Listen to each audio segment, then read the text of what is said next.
a motion. Thank you, Mr. Chairman. I have a motion at the desk. The staff has distributed copies of the motion. The clerk will report the motion. Mr. Chairman, we have at the desk a motion offered by Representatives Obernolte and Good.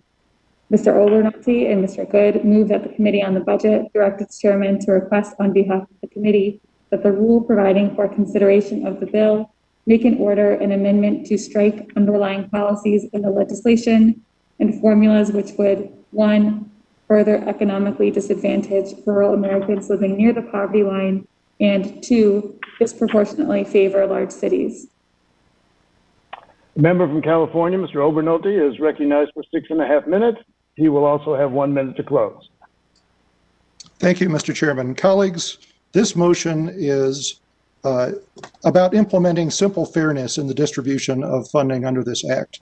If you look at the funding that was allocated by Congress last year and the way it was distributed, even allocating funding straight to states and local governments based on population results in disproportionate allocation of funding to urban areas at the expense of rural areas. In fact, if you look at my own home state of California, the California State Auditor recently issued a report analyzing the distribution of that money that concluded that rural counties, like several of the ones I represent, Mono and Inyo counties, received substantially less funding than urban counties, even on the basis of population.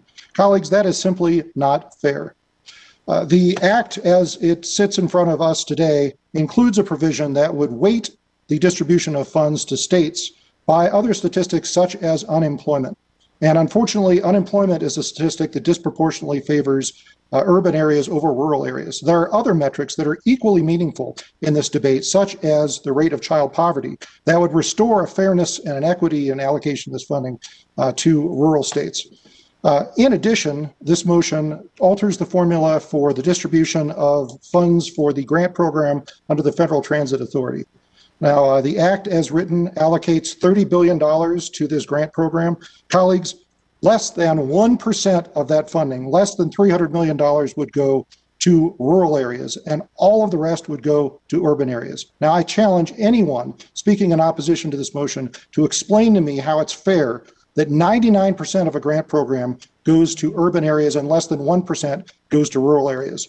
We could have easily expanded that grant program to include things like roads and streets, things that would be equally stimulating the economy without extending this vast inequity that exists. So I urge adoption of my motion, and I'd like to yield 3 minutes to the gentleman from Virginia, Mr. Good.